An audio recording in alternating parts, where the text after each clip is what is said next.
Yo, what's going on? It's Momo, HeadMovement TV, Hala Mala Tala Vala, with the main man, Sonny Edwards. Yo, this has been, how long have we been trying to do this for now, bro? We've been chatting for about 2 hours. We had iFilm going doing a madness for an hour. Yeah. And, yeah, we've been chatting, shooting for the last hour. Yeah, I think some of the things can't really be on camera, though, innit? So, yo, fight tomorrow. First of all, how you feeling? How's preparation been? Feeling good, you know, it's gone so well. Sparring, I've had good sparring. Up and down the country. My fitness is there. I've done the rounds, done the road work, the ground work, bag work, all the cliches. You know what I mean? Like, at this level, you don't get into a fight unprepared. You know what I mean? Like, so I'm there, I'm here, I'm ready. Made weight easy. Just ready to go. To be Headlining your own show, Box Nation. Yeah, that was live on Box Nation. Yeah, man, that's something I jumped at because it was like a bucket list. You know what I mean? Like a bucket list tick. Headlining my own show and headlining on TV, 2 things. And your call, historical event. Your call before as well, you know. Yeah. Bear in mind, I've been like 8 times London champion or whatever. I never boxed the York Call. It always seemed to be the venue that escaped me. But obviously tomorrow that's going to change. So yeah, a lot of beef with Farrag. Where did the beef actually start? Because I've seen it on social media. Obviously you going back and forth, and a lot of it's been quite hilarious, to be fair. Yeah. But where did it actually start? Is it before this fight, or was it because the fight got announced? Well, we never had a problem. We sparred last year. Good spar. We've spoken about it before in other interviews. I think everyone in there knows I got the better. He admitted basically in an interview yesterday that I got the better, saying, "Oh, Sonny keeps talking about this spar, but he weren't in there with the proper Ryan Farrag. I was out of shape. Excuse. You know what I mean? Yeah, there's picture evidence of that spar, and he looks in decent shape. If anything, like bigger, more built, probably about 62 kilos heavier than I was. And he was at 6 weeks out of a fight. That never actually happened because of something to do with the board and fighting abroad. But we was cool, man. We'd chill down in the sauna and that after. We'd talk. We had a laugh. Everything was nice. 2 spars, that was it. I was gone. Saw him a month later, he boxed, or a couple months later, he boxed on the Huey Fury Parker card at like the graveyard shift. Nothing wrong with that, I've done that before, do you know what I mean? Yeah. On the way out. Said cool, said good luck, he boxed one that I'd beat before. And yeah, it was all good. Then a couple weeks after that, this is like a year ago, me and Harvey Horn, who's obviously Frank Horn, was on Team GB with me. We was having a little laugh because he just turned pro or something along those lines. About if we thought it'd be a proper war. Obviously it wouldn't, because we'd both probably stand and look at each other. If you look at any of our spars, like we just used to sort of like pick singles and it'd be boring as hell. Like I wouldn't put no one through that. It'd be worse than my mate Lawrence's last couple of fights. But nah, for real.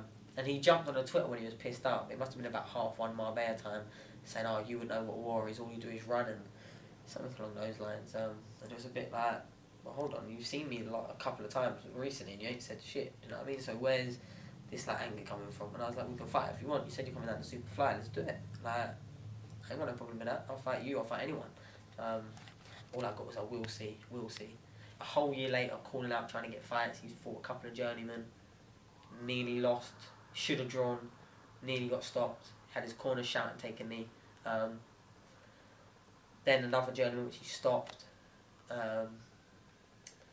But calling out people like Josh Whale, who's bantamweight, I was told by one of his coaches, or old coach now, that he's not going to make SUPER-FLYWEIGHT or kill him to make it. He's not going to make it. He'll be too weak at it. To be fair, he's made the weight, as we've seen today. But yeah, he sort of went all round the other routes trying to get a British title, this title, before ever mentioning me again.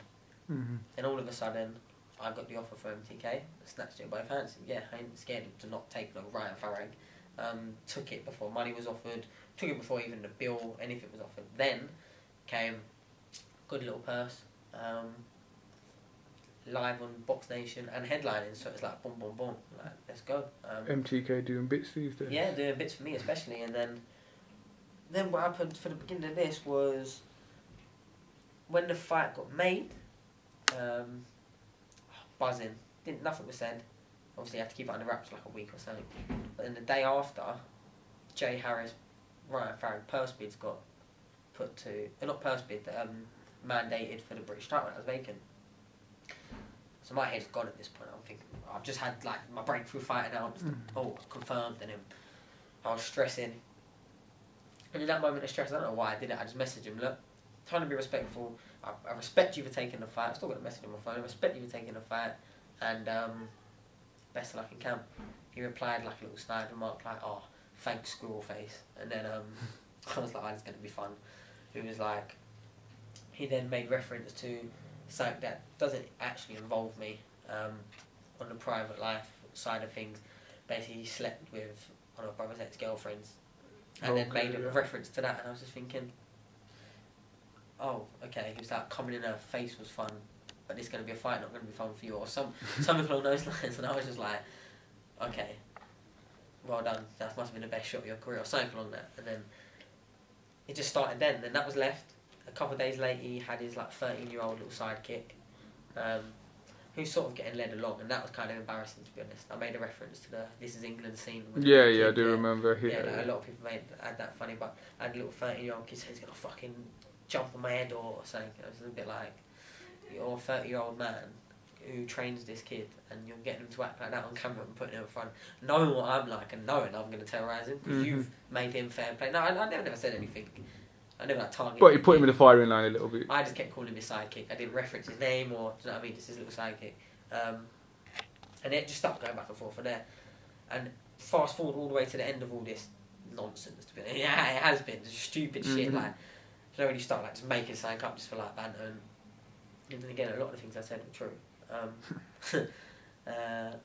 Things that I wouldn't even speak about like this because they're so irrelevant to me. Just things to let him know that I know more than he thinks about him. Do you know what I mean? And all he said was about my teeth and shagging a girl from Liverpool, your hometown. Like, well done. That's not even. It weren't my ex. To be fair, like, she was a sound girl, but she wasn't my favourite person in the world when she was around. Do you know what I mean? So I've really not asked about that. But that's all he's really said. But so there was no real dislike. It's just like the back and forth. But he seemed to make it very unclassy and very brash straight from the off, speaking about that subject, not related to me. But then when I posted a video of him getting knocked out and said, look, I will give anyone my purse for this fight if they can go through the internet, find a sparring video, find a fighting video, find anything of me getting put down or knocked out, anything. There you go, purse.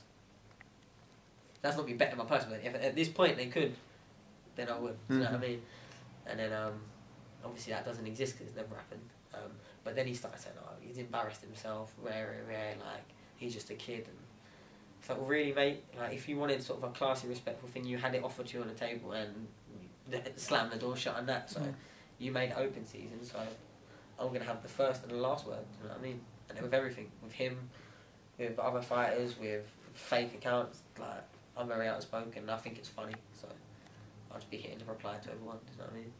Most def. So now we come down to today, which is the weigh-ins. Talk us through obviously how that went. I've seen you come with an orange. So the orange, a lot of people, as you can probably imagine, like. Well, the other day, I think he was trying to brag about how easy he's made his weight. I think that was what his angle. He bought is that Kinder Surprise egg? Do you know Yeah. He bought one of them, and he was like, I'm eating like a king. The chocolate's for me, but I'll bring you the toy. And I went, oh, make sure you do, because I've got something for you. Didn't hint at what it was. But there's a certain angle, because quite a lot of people got their phone out for our little head-to-head. And the cameras. And there was a little angle where you see him look down, and his face just serious. He was all smiling, laughing before. Because then he's thinking, how does he know this bit of information? Basically, the story behind that is, when he nearly got stopped, which I alluded to earlier, he's had his corner, Derry Matthews, who's a reputable boxing bloke, shouting, take a knee, and what? And he won 58-57, it should have been a draw. His excuse for such a poor, bad performance is because they were trying to qualify to fight for the British SUPER-FLY. He hadn't fought a SUPER-FLY ever. So they made it a day before weigh-in, just for his fight, a small hall show, a 6-rounder against a journeyman, a day before weigh-in, just so we could bring the weight down and be like, yeah, look, I can make SUPER-FLY. Struggled, killed himself, was in Derry's gym, not his gym of 10 years out of Red Triangle, which I made a joke about as well, like, he's banned from there or scared to go over there or something. Like, killing himself, like, half passed out on the floor. He struggled for weight, that's why he evidently nearly got beat. His excuse was after the weigh-in, he ate an orange and it made him sick, and he was throwing up all night, and he couldn't sleep, and it was all.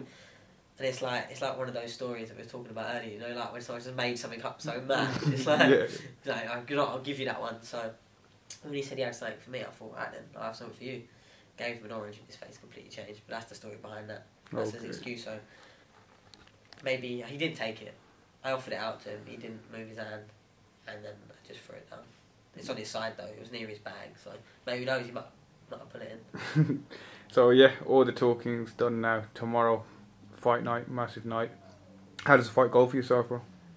I think it goes how I want it to go. He's been broadcasting quite heavily what he does want me to do, which is box. He's been telling me, oh, don't run. Don't be disappointed if Sonny just runs.